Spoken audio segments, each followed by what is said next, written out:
Hello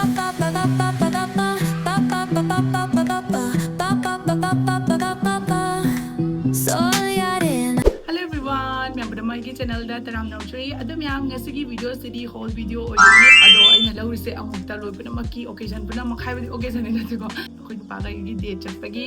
amadi khara nantak tawba koi formal loi ba adugumba dress sim loina khallaga order tawbani bako id myam da su puna makta chana doi ni bako first yam phajaba little box ki fi yam phaiye adugi aina firon kara lawe adi do myam gi coupon ko thanam ge ko myam na sina badara ga di noi da su discount pang doi ni app ta utpa maman do noi na coupon ko sina ga di duga gi hena ta ga phang doi ni au na myam lei badara ga di su gi coupon ko sina ba kaung no ado mathang ula age gi dressing do aduga kainong ka hai ba kare ko noi na prepaid order ta ga di ete so na discount phangani aduga cash on delivery su yai ko salai re ye aduga banum da gi la thara ge ka mathang tam le ra sai ba tam la ke ahan ba da ina to se ahan basna yeng hala ge ko ni la ga su yeng hala ke myam da aduga ai magi price to the price to alam ge ko myam adum check out tawbi o noine app ta chala kanda app ki link to so ina description ta chen cheram ge aduga aina lawa se se dai tene se se yam pa me ko hadi se se any chat pa khot pa su chana ni aduga di mi se amwa di mangna li pa su phajani dei lem lem to ko dai standard yam ma le ko si food says fine tore aduga aina ba nga ga dali la su ulake Littlebox ki yana na ai magi figi quality se yam pam ko magi design so ko gi hachang da lipa matam da tak targa figure ka se pura phajaba do id moina photo da utpaga real da lakpaga chap mana bado atai app to utpa sing sina la ga mo mai to oina do sigi di pura full security ni ko aina lawri se myam na order to matam da pura nang na order to bado do lak bani ko ado aina yam pam do ore next ta aina utna sitale aduga myam sisna se ni ko ai se number the white brown black segment kina aina khara color atopa ma se kana sigi ma chugi amho lei jadri ba ko ya aduga aina sigi pink ma chu sem tang order tor ga yenge gi skin da kamai to ga adugi order to bani adu with skirt so yam phai ko my premium kai quality ni ai tare skirt se yeng my length se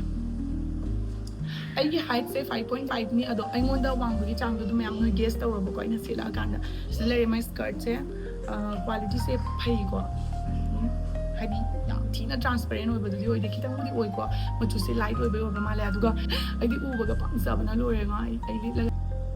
phazabra aina expect to bodo aduga ge na level so wang kare ko yam thina ai ngon da phazaba do mai oi ai pi se lit ba yam comfortable oi bado oi aduga hakchang se no jera ga su noi ba man handa bado adugi mom ni Korean drama ni press ko yam ala poi wani ba ko ise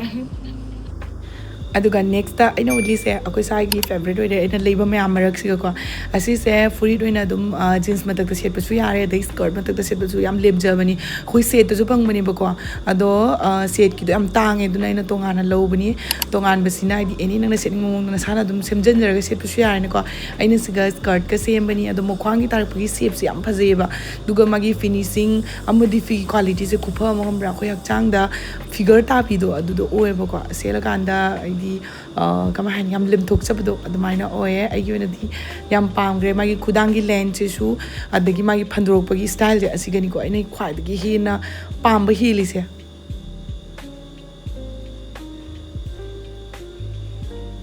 aduga aina hozik se to isina akoi saga ko bani na de ta chat matam da aina se ke na khana lawda ki ba furi ni aduga mangon de ya ba lawra ga law ki bani ko hai badi asigi siga man hen ko na za de ga to ra di ki dro ko tang le shal ra au dina ma ge ya ba gi matung ina aina le ki ba furi ni ai se su yam na seta ba do o de ba ko adi siga la bar ya we agi fina seta ga lit ba di aina khatang thangalap ta ga lit bani ba ko ai di akoi gum ba chai matang gi di gum ba gi di yam na henjen fashion do phate na ko dina kitang ka smaina o halaga si di ya de ko tai chinghat pa aduma po yeng ba yam phajaba do ore amadi maki dress ki my gown oi bagi mu kai no se ko phaja mai sini hil ka to gadi post phajana ta ni myam aduga magi color si yam phaja ya so skin de am thok po do mai na na ku ni ba ka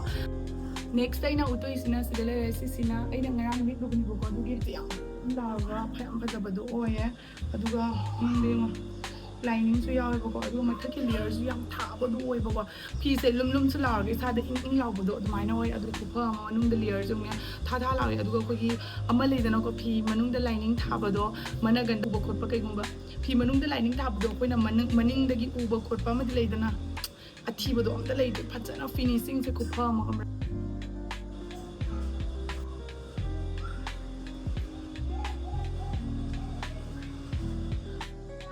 drama I think ngasi ena lilu basin isai tada Korean drama yam yengwe mama bo Korean drama da yaw mama sabi adagi magi heroine gi mama nabi sabi heroine mak manjaga suko adugu masing do tam male isa isa phajatop yam do ore ko ma'am ऐसे फजी फजबनी mummy से लाथोदी फजगदबनी नत्रा ngasi aina highlight sa sapasiga ma'am फजै comment तौरगदबनी अखोई साइना ai मम्मी मिथु हापकने हबदो माना हापनु दा नमित कदो खरा तांग लेबदु गा तयु तांग रनि ना हाइबा अदुगा मंगोन मैम थाजब थमलोबो को मम्मी मिथु हापदी फजब हेंगटकनी मम्मी केसु सोयन से अपामगै लोइनमक आइना मागी एप तुगी लिंक अमदी मागी कूपन कोड लोइनमक थनमगे नोइना चलगा सा सा लौसल पैसा खरा होंगदरनि ना लौबसे गइमु अदुम याम ngasi videos di size solution jarage aina uchariba floor ma'am से नोइना palm यारगदी ai link mukti hapa yadreba ko aduduna noina app ta chalaga adum order to senbiro yam line adum phangani mugi collection do jum thibada su yam nungai bane ba ko so ngasi gi di size solution jarage ko bye next video da mu kunarasi